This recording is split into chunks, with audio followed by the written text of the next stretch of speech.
കുറച്ച് സമയം അധികം നീളാത്ത ഒരു സെഷനാണ് ഇതിലൂടെ ഉദ്ദേശിക്കുന്നത്. ഇവിടെ സൂചിപ്പിച്ചതുപോലെ വഖഫാണ് നമ്മൾ ഇന്ന് സംസാരിക്കുന്നത്. വഖഫ് 2 സെഷനുകളായിട്ടാണ് അവതരിപ്പിക്കാൻ ഉദ്ദേശിക്കുന്നത്.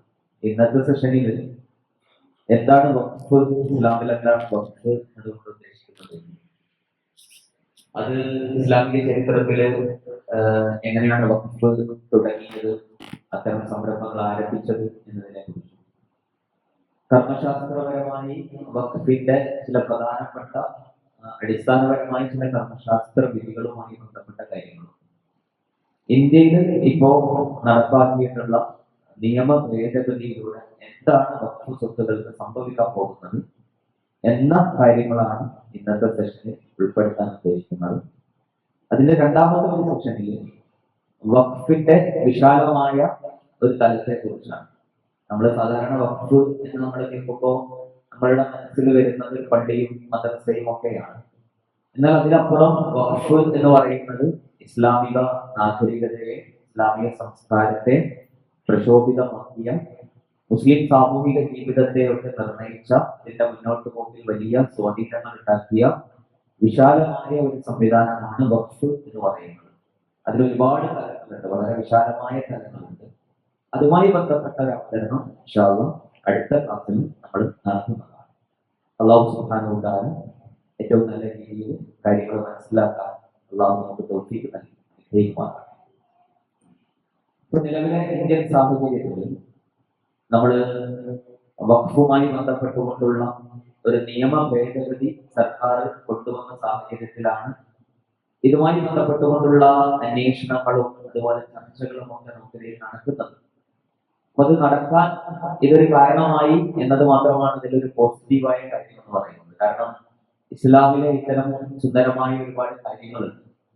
അത് പലപ്പോഴും മുസ്ലിങ്ങളായ ആളുകൾ പോലും അതിനെക്കുറിച്ച് വലിയ ബോധവാന്മാരില്ലാത്ത അവസ്ഥയാണ് നമ്മുടെ സമൂഹത്തിലുള്ളത്. അപ്പൊ അതിനെക്കുറിച്ചൊക്കെ അറിയുവാനും മനസ്സിലാക്കാനും അതുപോലെ തന്നെ അതിനെക്കുറിച്ചുള്ള സന്ദേശങ്ങൾ നമ്മളുടെ ചുറ്റിലും പ്രസരിപ്പിക്കാനൊക്കെയുള്ള ഒരു അവസരമായി കൂടി ഇതിനെ നമ്മൾ പ്രയോജനപ്പെടുത്തുകയാണ്. വഖഫ് എന്ന് പറയുന്ന വാക്ക് നമുക്കറിയാം, വഖഫ എന്ന അറബി ഭാഷയിൽ നിൽക്കുന്നതിനാണ് പ്രയോഗിക്കാറുള്ളത്. വഖഫ എന്ന് പറഞ്ഞാൽ നിന്നു എന്നുള്ളതാണ്. വഖഫ് എന്ന് പറഞ്ഞാൽ നിർത്തുക. നമ്മൾ സാധാരണ വഖഫ് എന്ന് പ്രയോഗിക്കാറുള്ള മറ്റൊരു കാര്യം പറഞ്ഞത് വിശുദ്ധ ഖുർആൻ ഓതുമ്പോൾ വഖഫ് ചെയ്യുക, അവിടെ നിർത്തുക എന്ന് പറയുന്നതിന് പറയാറില്ല. ഭാഷാപരമായി അതാണ് നിർത്തുക എന്നൊക്കെ, അതായത് തടഞ്ഞു വെക്കുക എന്നതാണ് അടിസ്ഥാനപരമായി അതിന്റെ ഒരു ആശയം എന്ന് പറയുന്നത്. അതായത് അസല് അടിസ്ഥാനം തടഞ്ഞു വെക്കുകയും അതിന്റെ പ്രയോജനം ആളുകൾക്കായിട്ട് വിട്ടുകൊടുക്കുകയും ചെയ്യുക എന്നതാണ് സാങ്കേതികമായിട്ട് വഖഫ് എന്നതുകൊണ്ട് ഉദ്ദേശിക്കുന്നത്. എന്നതിന് പല നിർവചനങ്ങൾ അതിന് നൽകിയിട്ടുണ്ട്. അതിലെ ഒരു നിർവചനം അങ്ങനെയാണ്. തഹ്ബീസുൽ അസ്ൽ എന്ന് പറഞ്ഞാല് അതിന്റെ ഉടമാവകാശം അള്ളാഹുവിലേക്ക് നൽകിയിട്ട് അത് തടഞ്ഞു വെക്കും. ഏത് മനുഷ്യന്മാർക്ക് ഉടമാവകാശം ഉണ്ടാകുമ്പോഴാണ് ഇത് ക്രയവിക്രയം ചെയ്യാനുള്ള അവകാശം ഉണ്ടാവുക. നമുക്ക് മറ്റൊരാൾക്ക് കൊടുക്കാൻ, അത് വിൽക്കാൻ, അത് വകമാറ്റാൻ, അങ്ങനെ പല രൂപത്തിൽ നമുക്ക് നമ്മളുടെ ഒരു സമ്പത്തിന് ചെയ്യാൻ പറ്റും. പക്ഷെ വഖഫ് ചെയ്യപ്പെടുന്നതോടുകൂടി അത്തരം മാറ്റങ്ങൾ തടഞ്ഞു വെക്കപ്പെടുകയാണ്. അത് അള്ളാഹുവിന്റെ ഉടമസ്ഥതയിലേക്ക് കൊടുക്കുകയും പിന്നെ മറ്റൊരാൾക്ക് അതിൽ ഉടമാവകാശം ഉണ്ടാവില്ല. അത് കൈകാര്യം ചെയ്യുന്ന കാര്യങ്ങൾ മാത്രമേ ഉണ്ടാവുള്ളൂ. എന്നാൽ അതേസമയം അതുകൊണ്ടുണ്ടാവുന്ന പ്രയോജനങ്ങൾ, ആ പ്രയോജനങ്ങൾ ആർക്ക് വേണ്ടിയിട്ടാണോ വഖഫ് ചെയ്തിട്ടുള്ളത്, ചിലപ്പോൾ പാവങ്ങൾക്ക് വേണ്ടിയിട്ടായിരിക്കും, ചിലപ്പോൾ വിദ്യാർത്ഥികൾക്ക് വേണ്ടിയിട്ടായിരിക്കും, ചിലപ്പോൾ അധ്യാപകർക്ക് വേണ്ടിയിട്ടായിരിക്കും, ചിലപ്പോൾ സ്ത്രീകൾക്ക് പ്രത്യേകമായി വഖഫായിരിക്കും, ചിലപ്പോ മൊത്തം മുസ്ലിങ്ങൾക്ക് എന്ന രൂപത്തിൽ, ഇപ്പൊ പള്ളിയൊക്കെ അങ്ങനെ മുസ്ലിങ്ങൾക്ക് എന്ന രൂപത്തിലായിരിക്കും, ചിലപ്പോൾ മുഴുവൻ ജനങ്ങൾക്ക്, മുസ്ലിങ്ങളൊന്നും വ്യത്യാസമില്ലാതെ ഏതൊരാൾക്കും പ്രയോജനപ്പെടുന്ന രൂപത്തിലുള്ള വഖഫ്, ഇങ്ങനെ പല രൂപത്തിൽ വഖഫ് ചെയ്യാൻ പറ്റും. അപ്പോ ആർക്ക് വേണ്ടിയിട്ടാണോ വഖഫ് ചെയ്തിട്ടുള്ളത് അവർക്ക് അതിന്റെ പ്രയോജനങ്ങൾ അതിൽ നിന്ന് എടുക്കാൻ പറ്റും എന്നുള്ളതാണ് അതിന്റെ അടിസ്ഥാനം എന്ന് പറയുന്നത്. അപ്പൊ ഇതിന്റെ ഒരു ഇസ്ലാമിക ശരീരത്തില് ഈ വഖഫിന്റെ, ഇപ്പൊ ഇസ്ലാമില് ഒരു കാര്യം ഉണ്ടാവും, അതിനൊരു തെളിവുണ്ടാവും, അതിന്റെ അടിത്തറ ഉണ്ടാവും. ഖുർആനിലോ സുന്നത്തിലോ അതിന്റെ അടിത്തറകൾ ഉണ്ടാവും. വഖഫിന്റെ അടിത്തറകൾ എന്താണ് എന്ന് ചോദിക്കുമ്പോൾ നമുക്ക് കാണാൻ കഴിയും, അല്ലാഹു സുബ്ഹാനഹു വ തആല വിശ്വാസികളോട് ധാരാളമായിട്ട് ചെലവഴിക്കാൻ പറയുന്നുണ്ട്. സമ്പത്തിനെ കുറിച്ചുള്ള ഇസ്ലാമിന്റെ കാഴ്ചപ്പാട് എന്ന് പറയുന്നത് ആ സമ്പത്ത് അത് നിരന്തരമായി ചെലവഴിക്കാൻ. അപ്പൊ സക്കാത്ത് എന്ന് പറയുന്നത് നിർബന്ധിതമായ ദാനമാണെങ്കിൽ അതല്ലാത്ത ധാരാളം കണക്കിന് ഇൻഫാഖുകളെ കുറിച്ച് വിശുദ്ധ ഖുർആൻ പറയുന്നുണ്ട്. അപ്പൊ നമ്മളുടേതായ സമ്പത്ത് മറ്റുള്ളവർക്ക് കൂടി പ്രയോജനം കിട്ടുന്ന രൂപത്തിൽ ചെലവഴിക്കണം എന്ന് പറയുന്നുണ്ട്. അപ്പൊ അതിലൊന്ന് സക്കാത്താണ്, മറ്റൊന്ന് സ്വതക്കയാണ്. അത് ഇത് രണ്ടുമല്ലാത്ത ഒരു കാര്യമാണ് വഖഫ്. അപ്പൊ സ്വതക്കയും വഖഫും തമ്മിലുള്ള വ്യത്യാസം എന്താണെന്ന് ചോദിച്ചാൽ, ഇപ്പൊ നമ്മൾ ഒരാളുടെ ഒരു സ്വതക്ക നൽകിയാൽ അത് ആ നൽകപ്പെട്ട ആളുടെ ഉടമസ്ഥതയിലേക്ക് അതെത്തും. പിന്നെ അത് അയാൾക്ക് ഇഷ്ടമുള്ളതുപോലെ ചെലവഴിക്കാം. അപ്പൊ നമ്മളൊരു ഭൂമി, ഒരു 5 സെന്റ് ഭൂമി ഒരു പാവപ്പെട്ട ഒരാൾക്ക് സ്വതക്കയായി നൽകി, ദാനമായി നൽകി. പിന്നെ ആ 5 സെന്റ് ഭൂമി അയാൾക്ക് എങ്ങനെ ഉപയോഗിക്കാം? അയാൾക്ക് അത് വേണമെങ്കിൽ വിൽക്കാം, അതല്ലെങ്കിൽ അതിൽ വേറെ പാട്ടത്തിന് കൊടുക്കാം, വേറെ എന്തും ഏത് രൂപത്തിലും അയാൾക്ക്, കാരണം അത് അയാളുടെ സമ്പത്തായി മാറി. എന്നാൽ നമ്മൾ ഒരു കാര്യത്തിന് വേണ്ടി വഖഫ് ചെയ്താൽ അതിന്റെ ഉടമാധികാരം അയാൾക്ക് ഉണ്ടാവില്ല. മറിച്ച് എന്ത് ഉദ്ദേശത്തിലാണ് വഖഫ് ചെയ്തിട്ടുള്ളത്, അപ്പൊ ആ ഭൂമിയിൽ ഉണ്ടാകുന്ന തെങ്ങുണ്ട്, ആ തെങ്ങിൽ നിന്നുള്ള തേങ്ങയുടെ വരുമാനം ഒരു യതീംഖാനക്ക് അല്ലെങ്കിൽ ഇന്ന വ്യക്തിക്ക് കൊടുക്കണം എന്ന രീതിയിലൊക്കെയാണ് വഖഫ് ചെയ്യുന്നെങ്കിൽ അത് ആ ഒരു കാര്യം അയാൾക്ക് ലഭിച്ചുകൊണ്ടിരിക്കുക എന്നതാണ് അതിൽ സംഭവിക്കേണ്ടത്. അത് വിൽക്കാനോ അത് മറ്റ് തരം മാറ്റാനോ അടിസ്ഥാനപരമായി അത് പാടില്ല എന്നുള്ളതാണ്. ഇവിടെയാണ് ദാനധർമ്മവും വഖഫും തമ്മിൽ വ്യത്യാസപ്പെടുന്നത്.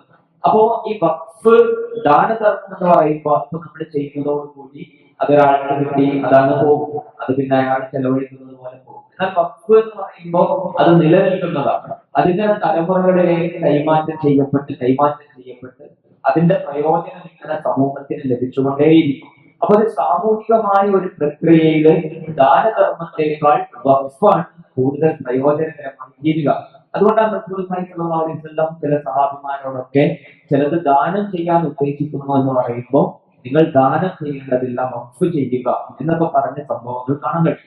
അപ്പോ അതുപോലെ തന്നെ വഖഫിന്റെ സുന്നത്തിലുള്ള ഒരു അടിസ്ഥാനം എന്ന് പറയുന്നത് സ്വതക്കത്തുൽ ജാരിയ എന്ന് പറയുന്ന ഒരു കാര്യമുണ്ടല്ലോ. സ്വതക്കത്തുൽ ജാരിയ എന്ന് പറഞ്ഞാൽ നിലനിൽക്കുന്ന ദാനധർമ്മം എന്നുള്ളതാണ്. റസൂലുള്ളാഹി സ്വല്ലല്ലാഹു അലൈഹി വസല്ലം പറയുന്നുണ്ട്, ഒരു മനുഷ്യൻ മരണപ്പെട്ടു കഴിഞ്ഞാൽ പിന്നെ സൽക്കർമ്മങ്ങൾ അല്ലെങ്കിൽ കർമ്മങ്ങൾ ചെയ്യാനുള്ള അവസരങ്ങൾ കഴിഞ്ഞുപോയി, എന്നാൽ ചിലത് ബാക്കിയുണ്ടാവും. ആ ബാക്കിയുള്ള കാര്യങ്ങളിൽ 3 കാര്യം റസൂലുള്ളാഹി സ്വല്ലല്ലാഹു അലൈഹി വസല്ലം പ്രത്യേകം എടുത്തു പറയുന്നുണ്ട്. അതിലൊന്ന് ഇൽമു യുക്തഫഉ ബിഹി, ഒരാൾ പഠിപ്പിച്ചു കൊടുത്ത ഒരു അറിവ്, ഒരാൾ ബാക്കിയാക്കി വെച്ച ഒരു അറിവ്, ആ അറിവ് പിന്നീട് ആളുകൾക്ക് പ്രയോജനപ്പെടുന്ന കാലത്തോളം അതിന്റെ പ്രതിഫലം അയാൾക്ക് ലഭിച്ചുകൊണ്ടിരിക്കും, മരണപ്പെട്ടാൽ എത്തിക്കൊണ്ടിരിക്കും. വലതുൽ സ്വാലിഹുൻ യദ്ഉ ലഹു, മരിച്ചുപോയ ആൾക്ക് വേണ്ടി പ്രാർത്ഥിക്കുന്ന മക്കൾ ഉണ്ടാവുക. അപ്പൊ അവരുടെ പ്രാർത്ഥന കൊണ്ട്, മക്കളുടെ സൽക്കർമ്മങ്ങൾ കൊണ്ട് ഈ മരിച്ചുപോയ ആൾക്ക് പ്രയോജനം എത്തിക്കൊണ്ടിരിക്കും. മറ്റൊന്നാണ് സ്വതക്കത്തുൽ ജാരിയ, നിലനിൽക്കുന്ന സൽക്കർമ്മങ്ങൾ. ഒരു ദാനം ചെയ്ത ഒരു സംഗതി അത് നിലനിൽക്കുന്ന കാലത്തോളം, അത് ആളുകൾക്ക് പ്രയോജനപ്പെടുന്ന കാലത്തോളം, മരിച്ചുപോയ ആൾക്ക് വേണ്ടി പ്രാർത്ഥിക്കുന്ന മക്കൾ ഉണ്ടാവുക. അപ്പൊ അവരുടെ പ്രാർത്ഥന കൊണ്ട്, മക്കളുടെ സൽക്കർമ്മങ്ങൾ കൊണ്ട് ഈ മരിച്ചുപോയ ആൾക്ക് പ്രയോജനം കിട്ടിക്കൊണ്ടിരിക്കും. മറ്റൊന്നാണ് സ്വതക്കത്തുൽ ജാരിയ, നിലനിൽക്കുന്ന സൽക്കർമ്മങ്ങൾ. ഒരു ദാനം ചെയ്ത ഒരു സംഗതി അത് നിലനിൽക്കുന്ന കാലത്തോളം, അത് ആളുകൾക്ക് പ്രയോജനപ്പെടുന്ന കാലത്തോളം അതിന്റെ പ്രതിഫലം ഈ വ്യക്തിക്ക് ലഭിച്ചുകൊണ്ടേയിരിക്കും, അയാൾ മരണപ്പെട്ടാലും കിട്ടും. അങ്ങനെയുള്ള ഒരു കാര്യമാണ് ആ സ്വതക്കത്തുൽ ജാരിയയിലെ വളരെ പ്രധാനപ്പെട്ട ഒരു കാര്യമാണ് വഖഫ് എന്ന് പറയുന്നത്. ഇനി നമ്മൾ ഈ വഖഫില്, ഇസ്ലാമിലെ ആദ്യത്തെ വഖഫ് ആരാണ് ചെയ്തത് എന്ന ഒരു ചരിത്രമുണ്ട്. അപ്പൊ അതില് റസൂലുള്ളാഹി സ്വല്ലല്ലാഹു അലൈഹി വസല്ലമയുടേതാണ് ആദ്യത്തെ വഖഫ് എന്നതാണ് ചരിത്രകാരന്മാർ പറയുന്നത്. അതെങ്ങനെയാണ് അതിന്റെ ചരിത്രം എന്ന് ചോദിച്ചാല്, മുഹൈരിഖ് എന്ന പേരായ ഒരു യഹൂദിയായ മനുഷ്യനുണ്ടായിരുന്നു മദീനയില്. ഇസ്ലാമിനോട് ഇഷ്ടമുള്ള, റസൂലുള്ളാഹി സ്വല്ലല്ലാഹു അലൈഹി വസല്ലമയോട് വളരെ സ്നേഹമുള്ള ഒരു യഹൂദിയായിരുന്നു. ഇസ്ലാം ഒന്നും അദ്ദേഹം സ്വീകരിച്ചിട്ടില്ല. അദ്ദേഹം ഉഹുദ് യുദ്ധത്തിൽ അടക്കം മുസ്ലിങ്ങളുടെ ഭാഗത്ത് നിന്ന് പോരാടിയിട്ടുണ്ട്. ആ ഉഹുദ് യുദ്ധത്തിലാണ് അയാൾ കൊല്ലപ്പെട്ടത് എന്നും പറയുന്നുണ്ട് ചരിത്രം. ഈ മനുഷ്യൻ എന്ത് പറഞ്ഞു റസൂലുള്ളാഹി സ്വല്ലല്ലാഹു അലൈഹി വസല്ലമയോട്? ഞാൻ മരണപ്പെട്ട് കഴിഞ്ഞാൽ എൻ്റെ കുറച്ച് തോട്ടങ്ങളുണ്ട്, 7ഓളം തോട്ടങ്ങൾ എന്നൊക്കെയാണ് പറയുന്നത്. ആ 7 തോട്ടങ്ങൾ താങ്കൾക്കുള്ളതാണ്. അതായത് റസൂലുള്ളാഹി സ്വല്ലല്ലാഹു അലൈഹി വസല്ലമക്ക് സ്വതക്കയായിട്ട് അയാൾ നൽകുന്നു എന്ന് അയാൾ പറഞ്ഞു. അങ്ങനെ ആ മനുഷ്യൻ കൊല്ലപ്പെട്ടു. അങ്ങനെ സ്വാഭാവികമായിട്ടും അയാളുടെ സമ്പത്ത് റസൂലുള്ളാഹി സ്വല്ലല്ലാഹു അലൈഹി വസല്ലമയുടെ പേരിലേക്ക് വന്നു. റസൂലുള്ളാഹി സ്വല്ലല്ലാഹു അലൈഹി വസല്ലം അതെന്ത് ചെയ്തു? അത് മുസ്ലിങ്ങൾക്ക് വേണ്ടി വഖഫ് ചെയ്തു എന്നുള്ളതാണ്. ആ തോട്ടങ്ങൾ വഖഫ് ചെയ്തു. അങ്ങനെയാണ് ആദ്യത്തെ വഖഫ് റസൂലുള്ളാഹി സ്വല്ലല്ലാഹു അലൈഹി വസല്ലം തന്നെയാണ് ചെയ്തത് എന്നതാണ് ചരിത്രം പറയുന്നത്. പിന്നെ സഹാബിമാരൊക്കെ വഖഫ് ചെയ്തിട്ടുണ്ട്. നമുക്കറിയുന്ന പ്രധാനപ്പെട്ട ഒരു വഖഫ് ഉണ്ട്, ഉസ്മാൻ റളിയല്ലാഹു അൻഹുവിന്റെ ബിർ ഉസ്മാൻ എന്നൊക്കെ അറിയപ്പെടുന്ന ഒരു കിണർ.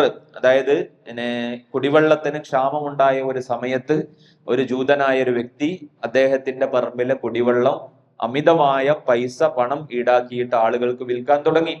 ആ സമയത്ത് റസൂലുള്ളാഹി സ്വല്ലല്ലാഹു അലൈഹി വസല്ലം അതാരെങ്കിലും വാങ്ങിയിട്ട് സ്വതക്ക ചെയ്യാൻ റസൂലുള്ളാഹി സ്വല്ലല്ലാഹു അലൈഹി വസല്ലം ആഗ്രഹിക്കുകയും അങ്ങനെ ഉസ്മാൻ റളിയല്ലാഹു അൻഹു അത് വില കൊടുത്തുകൊണ്ട് ആ കിണർ സ്വന്തമാക്കുകയും അങ്ങനെ അത് പൊതുജനങ്ങൾക്ക് വേണ്ടിയിട്ട് അത് വഖഫ് ചെയ്യുകയും ചെയ്തു. അത് ഇസ്ലാമിലെ വളരെ പ്രധാനപ്പെട്ട ഒരു വഖഫാണ്. ഇന്ന് നമുക്ക് മദീനയിൽ പോയാൽ ആ കിണർ നിൽക്കുന്ന തോട്ടവും മറ്റുമൊക്കെ കാണാൻ കഴിയും അവിടെ ഉണ്ടത്. അതുപോലെ തന്നെ ഉമർ റളിയല്ലാഹു അൻഹുവിന്റെ വഖഫ് ഉണ്ട്. ഉമർ റളിയല്ലാഹു അൻഹു ഖൈബറിൽ അദ്ദേഹത്തിന് കുറച്ച് ഭൂമി ഉണ്ടായിരുന്നു. അപ്പൊ അദ്ദേഹം അത് സ്വതക്ക ചെയ്യാൻ വേണ്ടി ആഗ്രഹിച്ചു. റസൂലുള്ളാഹി സ്വല്ലല്ലാഹു അലൈഹി വസല്ലമയുടെ അടുത്തേക്ക് വന്നു, അത് സ്വതക്ക ചെയ്യാൻ ആഗ്രഹിക്കുന്നു എന്ന് പറഞ്ഞപ്പോ അള്ളാന്റെ റസൂല് പറഞ്ഞു, താങ്കൾ അത് സ്വതക്ക ചെയ്യേണ്ടതില്ല, ഇഹ്ബിസ് അസ്ലഹ വസബ്ബിൽ സമറതഹ എന്ന് പറഞ്ഞു. അതിന്റെ അടിസ്ഥാനം അങ്ങനെ നിലനിർത്തുകയും അതിന്റെ പഴങ്ങൾ ആളുകൾക്ക് വേണ്ടിയിട്ട് വിട്ടുകൊടുക്കുകയും ചെയ്യുക, അതാണ് വഖഫ് എന്ന് പറയുന്നത്. അതായത് ഉടമാവകാശം ആർക്കും നൽകാതെ അത് വഖഫായി നിലനിർത്തുകയും അതിൽ നിന്നുള്ള ഫലങ്ങൾ താങ്കൾ ആർക്കാണോ പ്രയോജനപ്പെടാൻ ഉദ്ദേശിക്കുന്നത്, അത് കുടുംബക്കാർക്കാണെങ്കിൽ എങ്ങനെ, മറ്റുള്ളവർക്കാണെങ്കിൽ അങ്ങനെ, അതിന്റെ ഫലങ്ങൾ താങ്കൾ വഖഫ് ചെയ്യുക എന്ന് റസൂലുള്ളാഹി സ്വല്ലല്ലാഹു അലൈഹി വസല്ലം അദ്ദേഹത്തോട് പറയുകയും അങ്ങനെ അദ്ദേഹം അങ്ങനെ ചെയ്യുകയും ചെയ്തു. അതുപോലെ തന്നെ അബൂ ത്വൽഹാത്തുൽ അൻസാരി റളിയല്ലാഹു അൻഹു, അദ്ദേഹത്തിന്റെ വഖഫ് വളരെ പ്രധാനപ്പെട്ട ഒരു കാര്യമാണ്. വിശുദ്ധ ഖുർആനിൽ ഒരു ആയത്ത്, ലൻ തനാലുൽ ബിർറ ഹത്താ തുൻഫിഖു മിമ്മാ തുഹിബ്ബൂൻ എന്ന് പറയുന്ന ഒരു ആയത്ത് ഇറങ്ങി. ആ ആയത്തിന്റെ ആശയം ഇതാണ്: നിങ്ങൾക്ക് ഇഷ്ടമുള്ളത് അള്ളാഹുവിന്റെ മാർഗത്തിൽ നിങ്ങൾ ചെലവഴിക്കുന്നത് വരെ നിങ്ങൾ പുണ്യം നേടുകയില്ല എന്നതാണ് ആ ആയത്തിന്റെ സാരം. അപ്പൊ ഈ ആയത്ത് ഇറങ്ങിയ സമയത്ത് അബൂ ത്വൽഹ റളിയല്ലാഹു അൻഹു റസൂലുള്ളാഹി സ്വല്ലല്ലാഹു അലൈഹി വസല്ലമയുടെ അടുത്തേക്ക് ഓടി വന്നു. എന്നിട്ട് അദ്ദേഹം പറഞ്ഞു, അള്ളാന്റെ റസൂലെ, എനിക്ക് ബൈറുഹ എന്ന് പറഞ്ഞ അവിടെ ഒരു തോട്ടമുണ്ട്. ബൈറുഹ എന്നാണ് തോട്ടത്തിന്റെ പേര്. ഒരുപാട് ഫലങ്ങളുള്ള ഈന്തപ്പനകളും അതുപോലെ തന്നെ ഫലങ്ങളൊക്കെ ഉള്ള ഒരു തോട്ടമാണ്. അതെനിക്ക് ഭയങ്കര ഇഷ്ടമാണ്. അപ്പൊ അള്ളാഹു സുബ്ഹാനഹു വതആല പറഞ്ഞത് ഇഷ്ടപ്പെട്ടത് അള്ളാഹുവിന്റെ മാർഗത്തിൽ കൊടുക്കണം എന്നാണല്ലോ, ഞാൻ അത് ദാനം ചെയ്യാൻ ഉദ്ദേശിക്കുന്നു എന്ന് പറഞ്ഞ റസൂലുള്ളാഹി സ്വല്ലല്ലാഹു അലൈഹി വസല്ലം അത് വഖഫ് ചെയ്യാൻ വേണ്ടിയിട്ട് ആവശ്യപ്പെടുകയും അദ്ദേഹം അങ്ങനെ ചെയ്യുകയും ചെയ്തു. അപ്പൊ ഇങ്ങനെ ഈ റസൂലുള്ളാഹി സ്വല്ലല്ലാഹു അലൈഹി വസല്ലമയുടെ കാലത്ത് തന്നെ അള്ളാന്റെ റസൂലിൽ നിന്ന് തുടങ്ങി സ്വഹാബത്തിലൊക്കെ ഈ വഖഫ് നമുക്ക് കാണാൻ കഴിയും. അപ്പൊ ഇത് ഇസ്ലാമിക ചരിത്രത്തിൽ വളരെ പ്രധാനപ്പെട്ട ഒരു കാര്യമായിരുന്നു. കാരണം നേരത്തെ പറഞ്ഞതുപോലെ അത് തലമുറകളിൽ നിന്ന് തലമുറകളിലേക്ക് കൈമാറ്റം ചെയ്യപ്പെടുകയും അങ്ങനെ ധാരാളക്കണക്കിന് പ്രയോജനങ്ങൾ മുസ്ലിം സമൂഹത്തിന്, ദരിദ്രർക്കായ ആളുകൾക്ക്, അതുപോലെ തന്നെ പലതരം വഖഫുകളുണ്ട്. ഇൻഷാ അല്ലാഹ് അടുത്തൊരു ക്ലാസ്സിൽ അതിന്റെ വ്യത്യസ്തങ്ങളായ വഖഫിനെ കുറിച്ച് നമ്മൾ പരാമർശിക്കുന്നതാണ്. അപ്പൊ ഏതായാലും അതാണ് അതിന്റെ ഒരു ചരിത്രം എന്ന് പറയുന്നത്. ഇനി ഇതിന്റെ ഫിഖ്ഹിപരമായ നിയമത്തിലേക്ക് വരുമ്പോൾ നമുക്ക് കാണാൻ കഴിയും, വഖഫിന് ചില റുക്നുകളുണ്ട്, ചില ഷർത്തുകളുണ്ട്.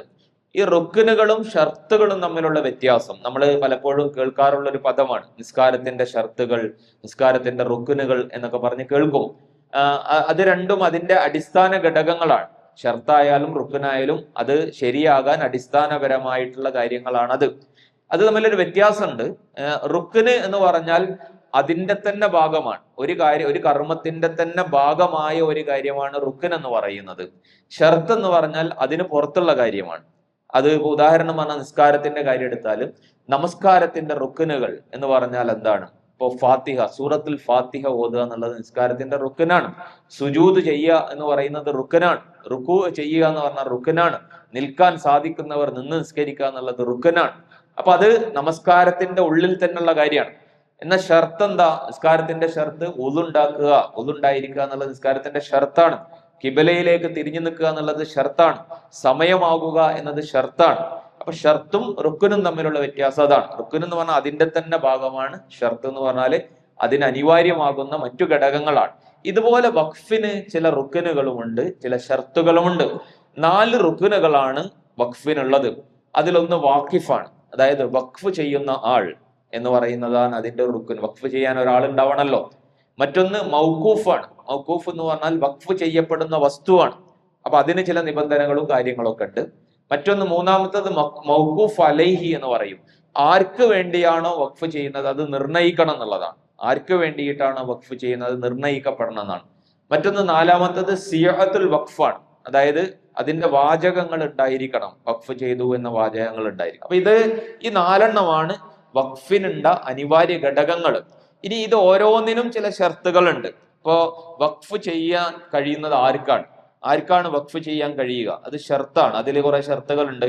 അപ്പൊ അതില് കർമ്മശാസ്ത്രത്തിൽ കാണാൻ കഴിയുന്നത് ഇദ്ദേഹത്തിന് പ്രായപൂർത്തി എത്തിയ ആളായിരിക്കണം എന്നുള്ളതാണ്. അതിലൊരു ഷർത്ത് പറയുന്നത്, അതായത് ചെറിയ കുട്ടികൾക്ക് വഖഫ് ചെയ്യാൻ കഴിയില്ല. കാരണം അവർക്ക് തമ്മീസ് ഇല്ല. തമ്മീസ് എന്ന് പറഞ്ഞാല് അവർക്കത് വകതിരിവ് എന്നൊക്കെ മലയാളത്തിൽ പറയാം.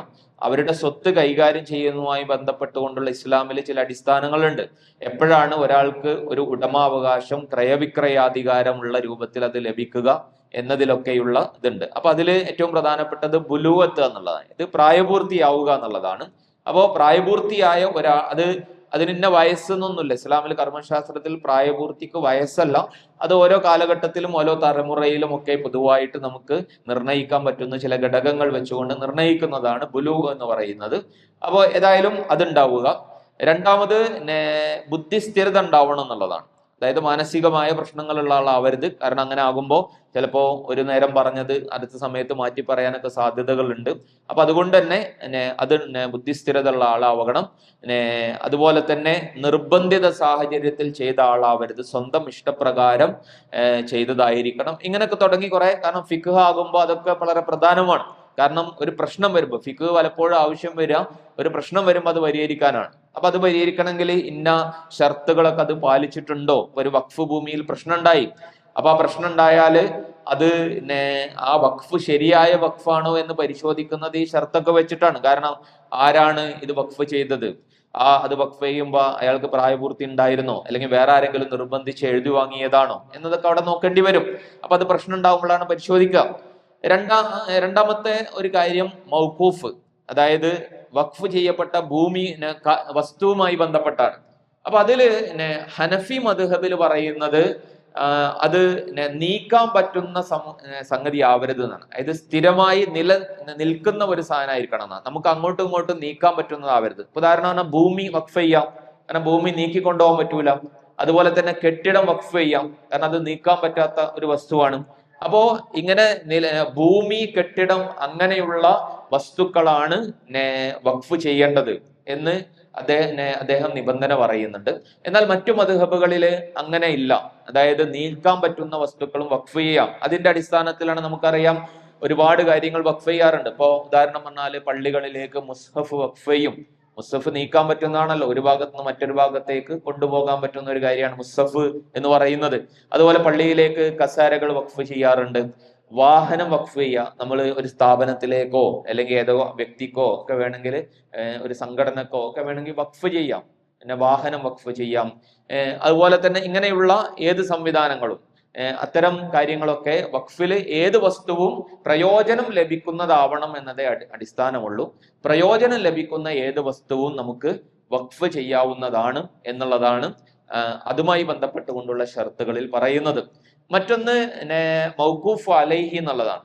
ആർക്ക് വേണ്ടിയിട്ടൊക്കെ വഖഫ് ചെയ്യാം എന്നുള്ളതാണ്. അപ്പോ ആർക്ക് വേണ്ടിയിട്ടൊക്കെ വഖഫ് ചെയ്യാം എന്ന് പറഞ്ഞാൽ അത് പല രൂപത്തിലാകും. അപ്പൊ നമുക്ക് വേണമെങ്കിൽ ഒരു വ്യക്തിക്ക് വേണ്ടിയിട്ടുള്ള രീതിയിൽ ഒരു വ്യക്തിനെ അല്ലെങ്കിൽ ഇന്ന ആൾക്ക്, അല്ലെങ്കിൽ ഇന്ന കുടുംബത്തിലെ വ്യക്തികൾക്ക് എന്നൊക്കെ പറഞ്ഞ് വഖഫ് ചെയ്യാം. ഇന്ന കുടുംബത്തില്, അപ്പൊ ആ തലമുറ കഴിഞ്ഞ് അടുത്ത തലമുറക്ക് കിട്ടും. അല്ലെങ്കിൽ പാവങ്ങൾക്കുള്ള വഖഫാണ് എന്ന് പറഞ്ഞ് ചെയ്യാം. അല്ലെങ്കിൽ ഇന്ന പ്രദേശത്തുകാർക്കുള്ള വഖഫാണ് എന്ന് പറയാം. അതായത് ഇന്ന സ്ഥാപനത്തിന് എന്ന് പറയാം. അല്ലെങ്കിൽ പൊതുവായി എല്ലാവർക്കും ഉള്ളത് എന്ന് പറയാം. അപ്പൊ അതില് മുസ്ലിംസ് അല്ലാത്തവർക്ക് ചെയ്യാൻ പറ്റുമോ എന്നതിൽ ഫിഖീയപരമായ അഭിപ്രായ ഭിന്നതകളൊക്കെ ഉണ്ട്. എന്നാൽ മുസ്ലിങ്ങളല്ലാത്തവർക്കും അത് ചെയ്യാം എന്നുള്ളതാണ്. കാരണം പൊതുവായ വഖഫുകൾ, അങ്ങനെയുള്ള എല്ലാവർക്കും പ്രയോജനപ്പെടുന്ന വഖഫുകളൊക്കെ ഇസ്ലാമിൽ ധാരാളമായിട്ട് ഉണ്ടായതായി കാണാം. അപ്പോൾ ഏറ്റവും ഉദാഹരണം നമ്മളെ ഫറൂഖ് കോളേജ്. ഫറൂഖ് കോളേജ് വഖഫ് ആണല്ലോ, വഖഫിൽ നിന്നുണ്ടായതാണ് ഫറൂഖ് കോളേജ്. അവിടെ മുസ്ലിങ്ങൾ മാത്രമല്ലല്ലോ, എല്ലാ വിധത്തിലുള്ള ആളുകൾക്കും പഠിക്കാൻ, വിദ്യാഭ്യാസം നേടാനുള്ള ഒരു സംവിധാനമായിട്ടാണ് കോളേജ് നിലനിൽക്കുന്നത്. അപ്പോ അങ്ങനെ ആർക്കൊക്കെ വേണ്ടിയിട്ട് വഖഫാകാം എന്ന രീതിയിലുള്ള ചർച്ചകളൊക്കെ ഫിഖിയിൽ കാണാൻ കഴിയും. മറ്റൊന്ന് ഇതിന്റെ വാചകങ്ങളാണ്. അതായത് വഖഫ് ചെയ്യുന്നതുമായി ബന്ധപ്പെട്ട വാക്കുകൾ വളരെ പ്രധാനമാണ്. അപ്പോ അതിന്റെ നിബന്ധനകൾ പറയുന്നത് വളരെ വ്യക്തമായിട്ട് വഖഫാണ് എന്ന് പറയണം എന്നുള്ളതാണ്. അതായത് കാരണം നേരത്തെ പറഞ്ഞ പോലെ ദാനധർമ്മം പല രൂപത്തിൽ ഉണ്ടാവുമല്ലോ. ചിലപ്പോൾ ദാനധർമ്മാവും, ഇഷ്ടദാനമാകാം, ദാനധർമ്മം സ്വതക്കയാകാം. അതുപോലെ വഖഫ് എന്ന് പറയുന്നത് വഖഫന്നെ പറയണം എന്നുള്ളതാണ്. അത് കൃത്യമായിട്ട് പറഞ്ഞിട്ടുണ്ടാവണം എന്നത് അതിന്റെ ഒരു നിബന്ധനയാണ്. മറ്റൊന്ന് മറ്റു തരത്തിലുള്ള കണ്ടീഷനുകൾ വെക്കരുത് എന്നാണ്. അതായത് ഇപ്പൊ ഒരാൾ പറയാണ് എനിക്ക് അടുത്ത മാസം ഇത്ര പൈസ കിട്ടുകയാണെങ്കിൽ ഞാൻ ഇന്നത് വഖഫ് ചെയ്യാം എന്നൊക്കെ പറഞ്ഞ് ചില കണ്ടീഷൻസ് വെച്ചുകൊണ്ട് വഖഫ് ചെയ്യുമല്ലോ.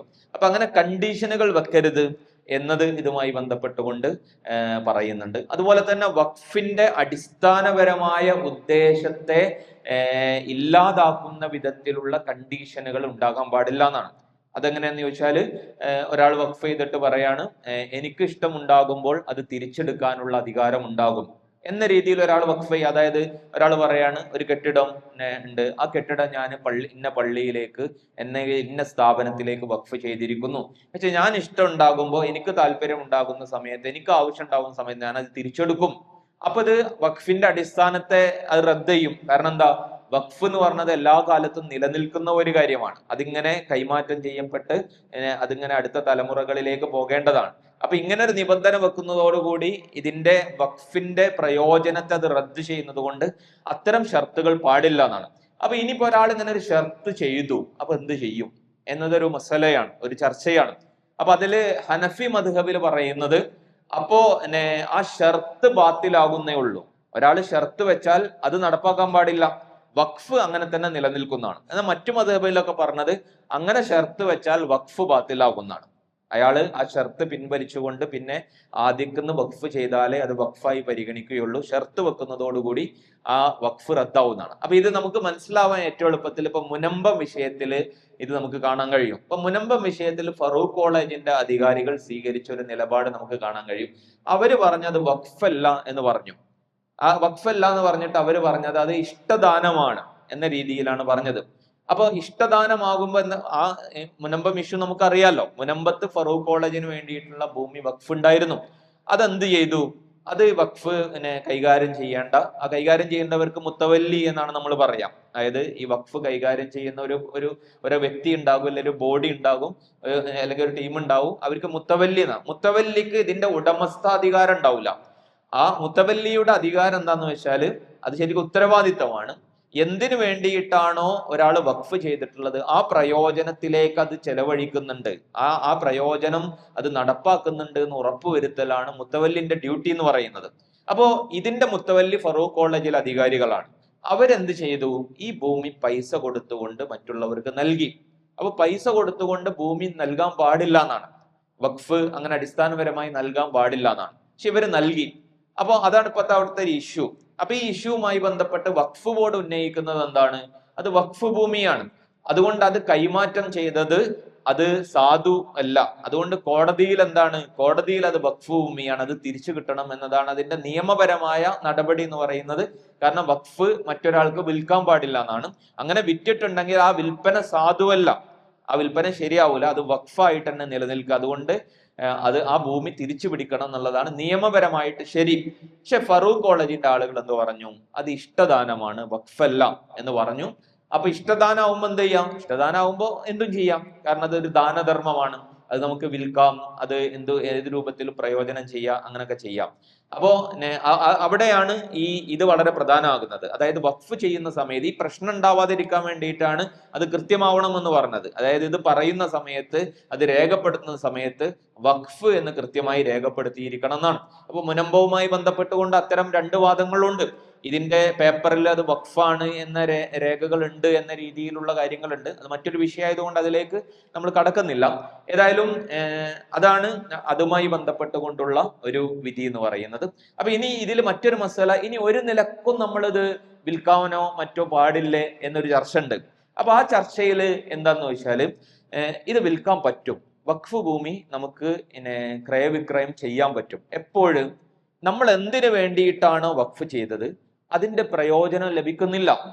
ആ ഒരു പ്രയോജനം ലഭിക്കാത്ത ഒരു സന്ദർഭത്തിൽ അത് വെറുതെ ഇടാൻ പാടില്ലല്ലോ. ഉദാഹരണം പറഞ്ഞാൽ ഒരു തോട്ടം വഖഫ് ചെയ്തു, അത് വഖഫ് ചെയ്യുന്ന സമയത്ത് അവിടെ ഒരുപാട് തെങ്ങുണ്ടായിരുന്നു, മറ്റു പല ഫലവൃക്ഷങ്ങളൊക്കെ ഉണ്ടായിരുന്നു.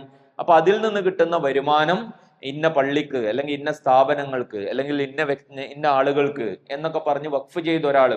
അപ്പൊ കുറച്ചു കാലൊക്കെ എന്ത് ചെയ്തു, അതിൽ നിന്നുള്ള വരുമാനമൊക്കെ ഉണ്ടായിരുന്നു, അതൊക്കെ കിട്ടി, ഇങ്ങനെ വഖഫ് ചെയ്ത് അതിന്റെ പ്രയോജനം സിദ്ധിച്ചു. അങ്ങനെ കുറെ കാലം കഴിഞ്ഞു, തെങ്ങൊക്കെ നശിച്ചുപോയി, അവിടുത്തെ എല്ലാ ഫലങ്ങളും നിന്നുപോയി, ആ ഭൂമി കൊണ്ട് അവിടുന്ന് വരുമാനമൊന്നും കിട്ടുന്നില്ല. അപ്പൊ എന്ത് സംഭവിച്ചു, എന്തിനു വേണ്ടിയിട്ടാണോ വഖഫ് ചെയ്ത് അതിന്റെ പ്രയോജനം കിട്ടുന്നില്ല. അപ്പൊ എന്ത് ചെയ്യാം, അപ്പൊ ആ ഭൂമി എന്ത് ചെയ്യാ, വസ്തു നമുക്ക് വിറ്റിട്ട് പകരം അതുപോലെ പ്രയോജനം ലഭിക്കുന്ന അല്ലെങ്കിൽ അതിനേക്കാൾ പ്രയോജനം കിട്ടുന്ന മറ്റൊന്നിനും പകരമായിട്ട് അത് ക്രയവിക്രയം ചെയ്യാം എന്ന് ഫിഖിയിൽ വകുപ്പുകളുണ്ട്. അപ്പൊ ശരിക്ക് ഫറൂഖ് കോളേജിനെ സംബന്ധിച്ചിടത്തോളം അങ്ങനെയുള്ള ഒരു വകുപ്പ് ഇതിൽ ഉണ്ടായിരുന്നു. അവർക്ക് വേണമെങ്കിൽ അത് വഖഫ് ഭൂമിയാണ് എന്ന് തന്നെ രീതിയിൽ മുന്നോട്ട് പോവുകയും അതിന്റെ ഫലങ്ങളൊന്നും ഫറൂഖ് കോളേജിന് കിട്ടാത്ത ഒരു സാഹചര്യത്തിലാണ് ഇത് വിറ്റത് എന്ന അതൊക്കെ തെളിയിക്കേണ്ട ഒരു കാര്യമാണ്. അത് അങ്ങനെ കിട്ടിയിരുന്നോ, അതിന് എന്ത് പ്രയോജനമാണെന്ന് അത്ര വകുപ്പുകൾ ഉണ്ടെന്നാണ് പറഞ്ഞത്.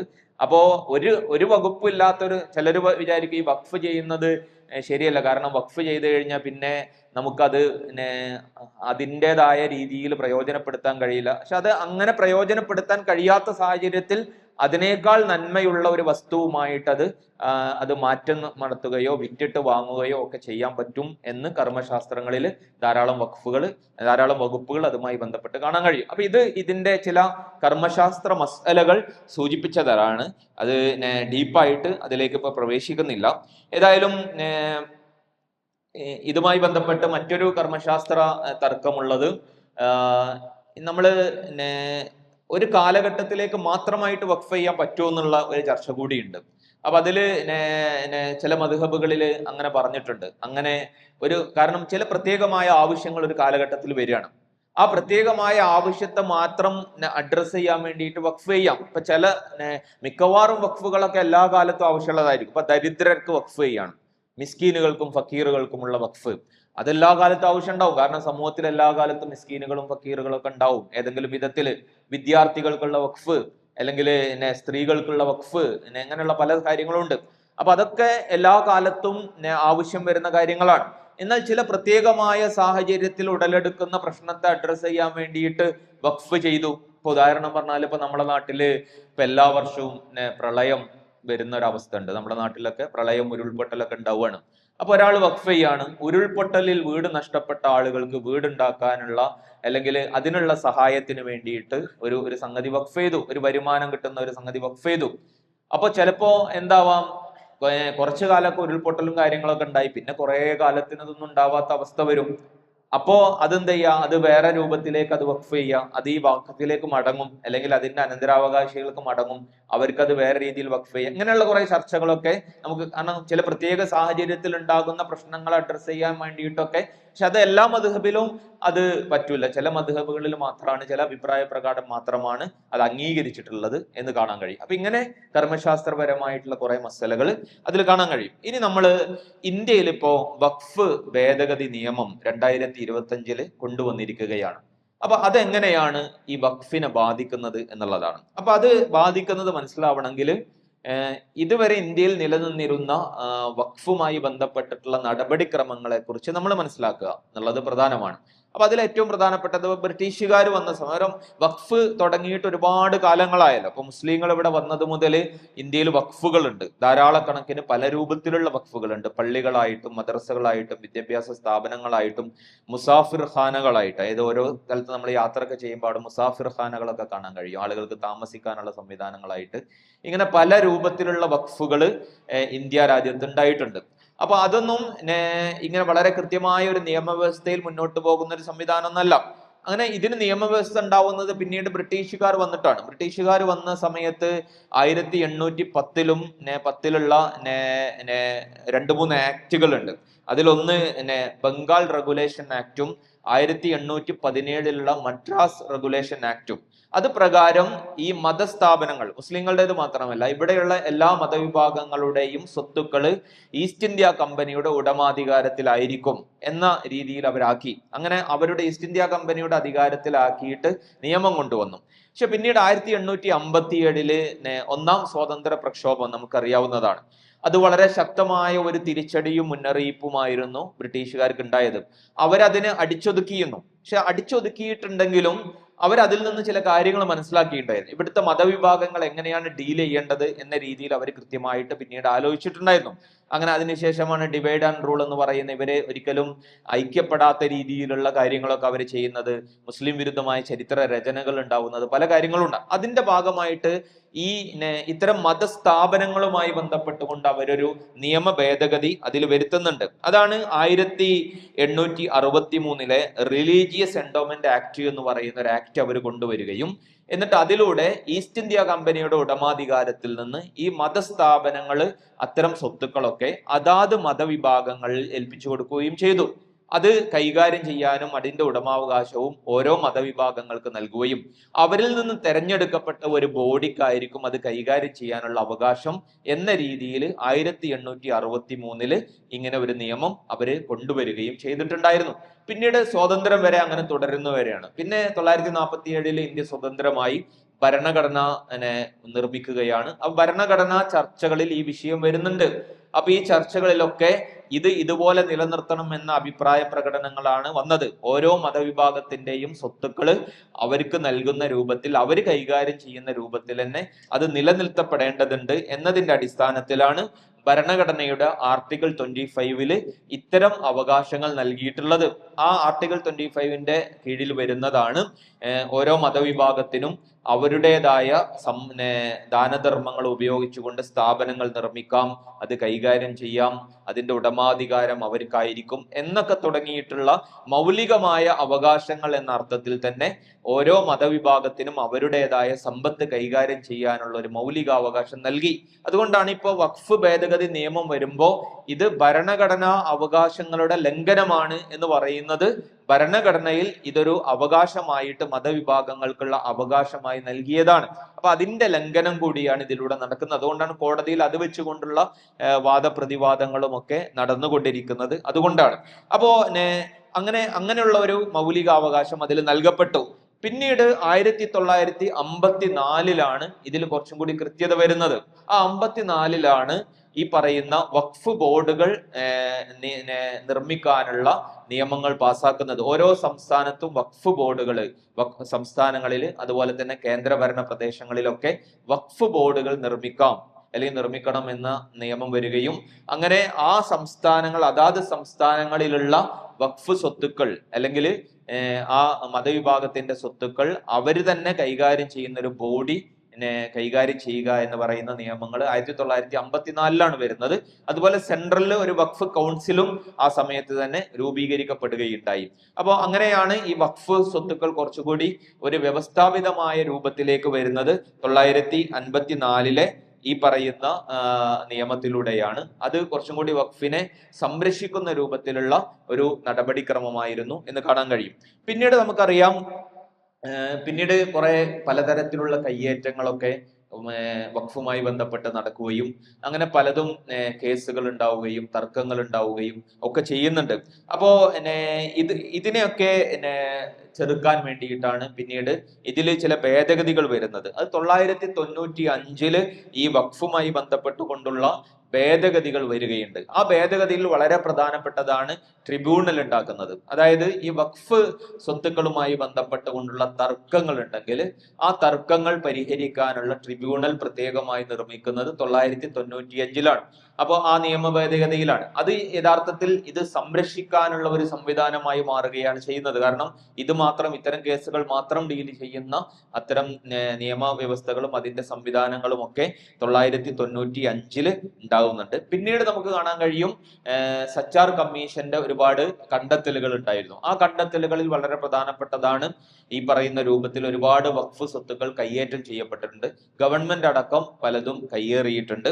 അപ്പോ അങ്ങനെയുള്ള ഒരുപാട് കാര്യങ്ങൾ സംഭവിച്ചപ്പോ ആ കയ്യേറ്റങ്ങളെ ചെറുക്കാനുള്ള ചില ഭേദഗതികളൊക്കെ വരുത്തിയിട്ട് അതിനെ ഈ പറയുന്ന രൂപത്തിൽ 2013 ഒരു ഭേദഗതി കൂടി ഉണ്ടായിട്ടുണ്ടായിരുന്നു. 2013 ഭേദഗതി ഉണ്ടായിരുന്നു. അപ്പൊ ഇങ്ങനെ നമുക്ക് കാണാൻ കഴിയും. ഇപ്പൊ 1863 മുതൽ പിന്നീട് ഓരോ ഘട്ടത്തിലും വന്ന ഭേദഗതികളുടെ ഒക്കെ ഒരു പ്രത്യേകത എന്ന് പറയുന്നത് വഖഫിനെയും ഇത്തരം മതസ്ഥാപനങ്ങളുടെ സ്വത്തുകളെയും സംരക്ഷിക്കാനാണ് ആ ഭേദഗതിയിലൊക്കെ ഉണ്ടായിട്ടുള്ളത്. അതിനെ കൂടുതൽ സംരക്ഷിക്കാനും അത് കൈമോശം വന്നു പോവാതിരിക്കാനും ഒക്കെയുള്ള നിയമ ഭേദഗതികൾ അത് ശക്തമാക്കുകയാണ് ഓരോ ഘട്ടത്തിലും ചെയ്തിട്ടുണ്ടായിരുന്നത്.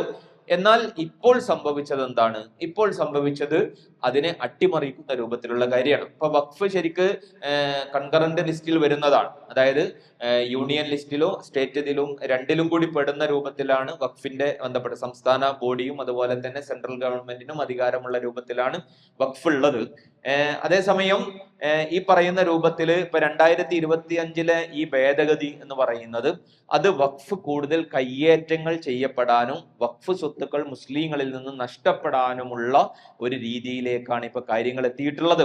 അപ്പോ അതില് ഏറ്റവും പ്രധാനപ്പെട്ട ചില കാര്യങ്ങളുണ്ട്.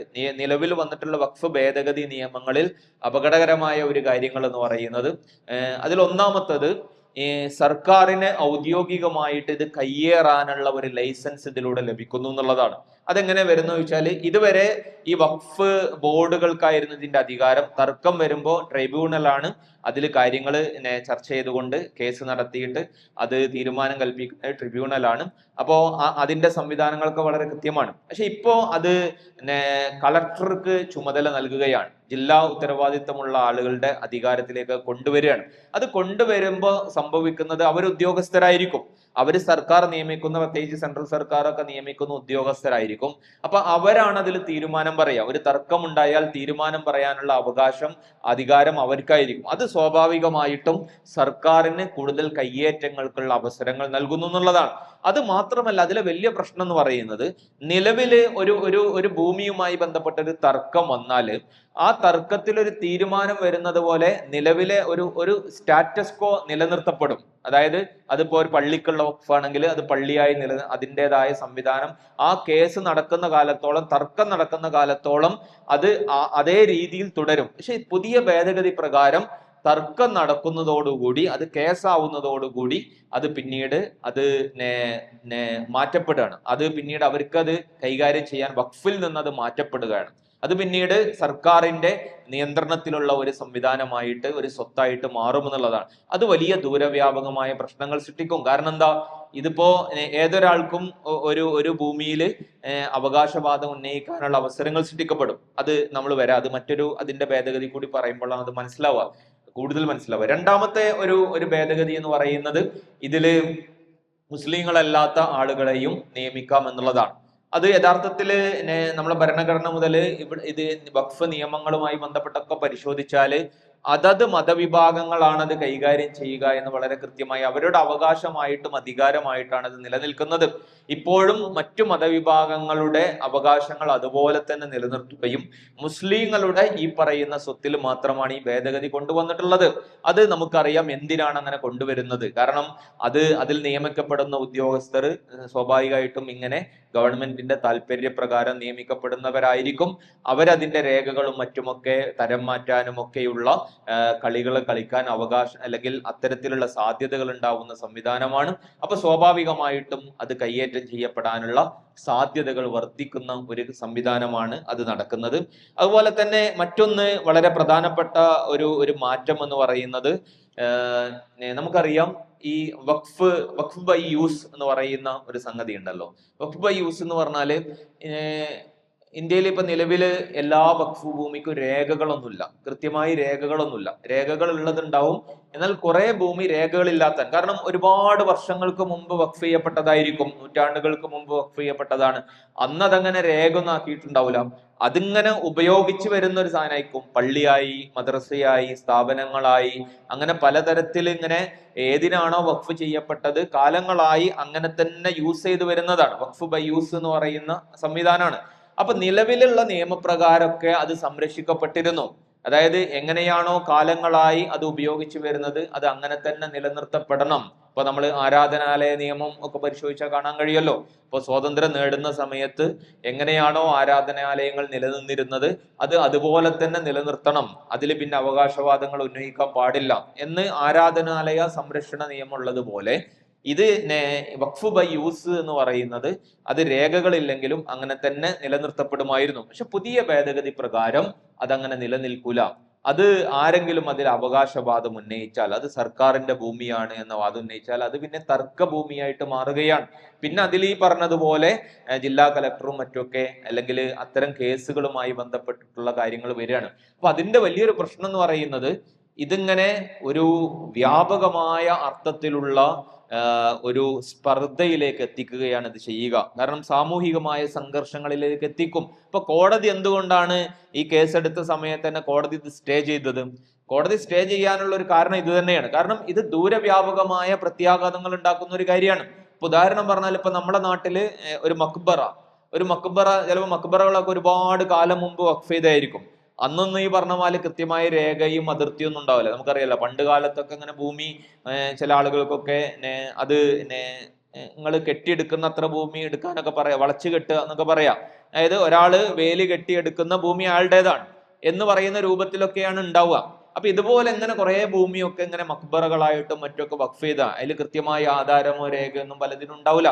അപ്പൊ ഒരാള് കേസ് കൊടുക്കുകയാണ്, കേസ് ഉന്നയിക്കുകയാണ്, ഈ ഭൂമി സർക്കാരിന്റെ ഭൂമിയാണ് അല്ലെങ്കിൽ വേറെന്തോ ഭൂമിയാണ് എന്നൊക്കെ പറഞ്ഞാൽ അത് തർക്കഭൂമിയായി മാറി. പിന്നെ നമുക്ക് എന്ത് ചെയ്യാൻ പറ്റില്ല, പിന്നെ അത് അവിടെ മക്ബറയായി ഉപയോഗിക്കാൻ പറ്റില്ല. കാരണം പഴയ നിയമപ്രകാരം എന്ത് ചെയ്യാം, അത് കേസ് തീരുമാനമാവുന്നവരെ അത് അങ്ങനെ തന്നെ ഉപയോഗിക്കാം. അപ്പൊ അത് കുറച്ച് പ്രശ്നമില്ലാത്ത കാര്യമാണ്. പക്ഷെ ഇപ്പോ അത് കേസായി കഴിഞ്ഞാൽ പിന്നെ അത് ഉപയോഗിക്കാൻ പറ്റില്ല, പിന്നെ അത് അങ്ങനെ കടക്കും. അപ്പൊ ഇങ്ങനെയുള്ള ധാരാളക്കണക്കിന് അവകാശവാദങ്ങൾ ഉന്നയിക്കപ്പെടും. അത് സാമൂഹികമായ ഒരുപാട് പ്രശ്നങ്ങളിലേക്ക് എത്തിക്കും.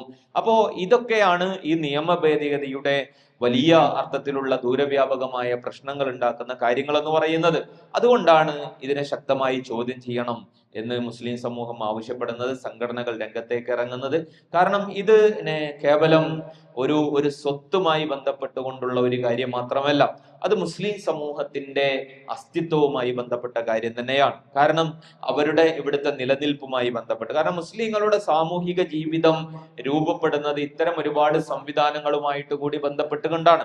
ആ സംവിധാനങ്ങളാണ് അവരെ രൂപപ്പെടുത്തുന്നതൊക്കെയും. കാരണം മുസ്ലിം സമൂഹത്തിലെ ഒരുപാട് ആളുകൾ വിദ്യാഭ്യാസം നേടിയതും സാമൂഹിക പുരോഗതി നേടിയതും സമൂഹത്തിൽ ഉയർന്നു മുന്നോട്ട് പോയതും ഒക്കെ യഥാർത്ഥത്തിൽ ഈ വഖഫിന് വലിയ പങ്കുണ്ട്.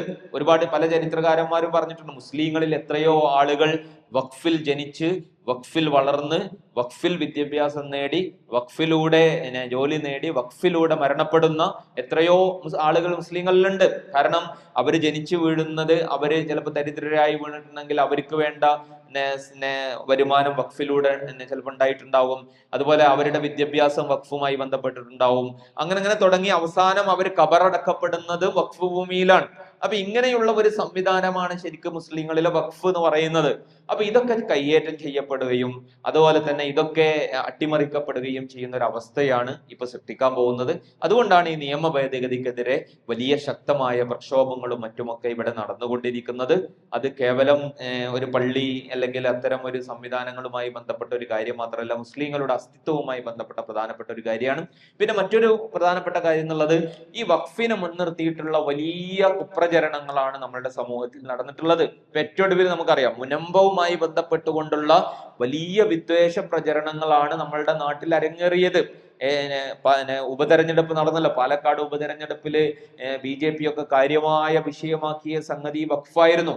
കാരണം എന്താ, അവിടെ പ്രചരിപ്പിക്കപ്പെട്ട ഒരു കാര്യം, വഖഫ് എന്ന് പറയുന്നത് മുസ്ലിങ്ങൾക്ക് ഏതൊരു ഭൂമിയും ഇത് വഖഫ് ഭൂമിയാണ് എന്ന് അവകാശപ്പെട്ടാല് പിന്നെ അത് വഖഫ് ഭൂമിയായിട്ട് മാറും, കേസ് കോടതി ട്രിബ്യൂണല് അങ്ങനെയാണ് വിധിക്കുക. വളരെ തെറ്റായ പ്രചരണമാണ്. അങ്ങനെ വെറുതെ ഒന്നും വഖഫ് ഭൂമി ആവൂല. ഒരാള് വഖഫ് ഭൂമിയാണെന്ന് അവകാശപ്പെട്ടാല് അത് വഖഫ് ബൈ യൂസ് അല്ലാത്ത കാര്യങ്ങളൊക്കെ ഈ പറയുന്ന രൂപത്തിൽ അത് തെളിയിക്കാനുള്ള രേഖകളും മറ്റൊക്കെ ഹാജരാക്കണം. അങ്ങനെ തന്നെ അത് തെളിയുള്ളൂ. അല്ലാതെ ഒരു വഖഫ് ഭൂമിയാണെന്ന് അവകാശപ്പെട്ടത് കൊണ്ട് മാത്രം അത് വഖഫായിട്ട് ലഭിക്കുന്നില്ല. അപ്പൊ ഇങ്ങനെ വഖഫ് മുസ്ലിങ്ങൾ ഇവിടുത്തെ ഭൂമി കയ്യേറുന്നു എന്ന രീതിയിലുള്ള പ്രചരണങ്ങൾ തെറ്റാണ്. അതുപോലെ തന്നെ മറ്റു ചില പ്രചരണങ്ങൾ, അതായത് ഇവിടെ ഡിഫൻസും അതുപോലെ തന്നെ ഇന്ത്യൻ റെയിൽവേയും കഴിഞ്ഞാൽ പിന്നെ ഏറ്റവും കൂടുതൽ ഭൂമിയുള്ളത് വഖഫ് ബോർഡിനാണ് എന്ന് പറയുന്ന പ്രചരണങ്ങളൊക്കെ ഉണ്ട്. അതും തെറ്റായ പ്രചരണങ്ങളാണ്. ശരിക്കും വഖഫ് ബോർഡിന് ഈ ഭൂമിയുടെ ഉടമാധികാരങ്ങളൊന്നുമില്ല. കാരണം വഖഫ് എന്ന് പറഞ്ഞാൽ തന്നെ അത് സ്വകാര്യമായ ഉടമാവകാശം ഇല്ലാത്തൊരു കാര്യമാണ്. അത് പൊതുവായിട്ടുള്ള സമ്പത്താണ്. അതിന്റെ കൈകാര്യ കർത്തൃത്വം മാത്രമേ ഉണ്ടാവുള്ളൂ. അപ്പൊ അത് പല തരത്തിലുള്ള ആളുകൾക്ക് ഉപകാരപ്പെടുന്ന ഒരു സംവിധാനമാണ്. എന്നാൽ ഇവിടെ അതിനേക്കാൾ ഭൂമിയും അതിനേക്കാൾ സമ്പത്തൊക്കെ ഇവിടുത്തെ ക്രിസ്ത്യൻ സഭകളുടെ ഒക്കെ കീഴിലുണ്ട്. കാരണം അവർക്കൊക്കെ പലതും അവരുടെ സഭകളുടെ ഓരോ സഭകളുടെ കീഴിലുമാണ് സമ്പത്തും കാര്യങ്ങളൊക്കെ ധാരാളമായിട്ടുള്ളത്. പക്ഷെ അതിനൊക്കെ മറച്ചു വെച്ചുകൊണ്ട് മുസ്ലിങ്ങൾ ഇതാ അന്യായമായി ഇന്ത്യയിൽ ഒരുപാട് ഭൂമിയും ഒരുപാട് സ്വത്തൊക്കെ കൈവശം വെച്ചിരിക്കുന്നു എന്ന രീതിയിലുള്ള കുപ്രചരണങ്ങളാണ് ഇതുമായി ബന്ധപ്പെട്ടുകൊണ്ടൊക്കെ നടന്നുകൊണ്ടിരിക്കുന്നത്. അപ്പൊ അതൊക്കെ തിരുത്തപ്പെടേണ്ട, അതിനെയൊക്കെ അഡ്രസ് ചെയ്യേണ്ട ഒരു സന്ദർഭം കൂടിയാണ് ഈ സന്ദർഭത്തിൽ നമ്മൾ ഇത്തരം വിഷയങ്ങളൊക്കെ ചർച്ച ചെയ്യുന്നത്. അപ്പൊ വഖഫുമായി ബന്ധപ്പെട്ടുകൊണ്ടുള്ള വളരെ പ്രധാനപ്പെട്ട ഒരു ചർച്ചാ വിഷയത്തിൽ നിന്നുകൊണ്ടാണ് നമ്മൾ സംസാരിച്ചത്. എന്താണ് ഇസ്ലാമിലെ വഖഫ് എന്നും അത് എങ്ങനെയാണ് ആരംഭിച്ചത് എന്നും അതിന്റെ കർമ്മശാസ്ത്രപരമായ ചില മസലകളും ഇപ്പൊ നിലവിൽ വരുന്ന ഭേദഗതി എങ്ങനെയാണ് അതിനെ ബാധിക്കുക എന്നതിനെ കുറിച്ചൊക്കെയുള്ള ചില കാര്യങ്ങളാണ് ഇന്നത്തെ ക്ലാസ്സിൽ സംസാരിച്ചിട്ടുള്ളത്. ഇൻഷാ അല്ലാഹ് ഇതിന്റെ ഒരു വിശാലമായ അർത്ഥത്തിൽ, അതായത് വഖഫ് എങ്ങനെയാണ് ഒരു നാഗരികതയെ, ഒരു സംസ്കാരത്തെ രൂപപ്പെടുത്തിയത് എന്നും ലോകത്തിന് അത് നൽകിയ വലിയ സംഭാവനകൾ എന്തെല്ലാമാണ് എന്നതിനെയൊക്കെ മുൻനിർത്തിയിട്ടുള്ള ഒരു സംസാരം ഇൻഷാ അല്ലാഹ് നമുക്ക് അടുത്ത ആഴ്ചയിൽ നടത്താം. അല്ലാഹു സുബ്ഹാനഹു വ തആല നമ്മളെ അനുഗ്രഹിക്കുമാറാകട്ടെ. വാഖിറു ദഅവാന അൽഹംദുലില്ലാഹി റബ്ബിൽ ആലമീൻ. അസ്സലാമു അലൈക്കും വറഹ്മത്തുള്ളാഹി വബറകാതുഹു.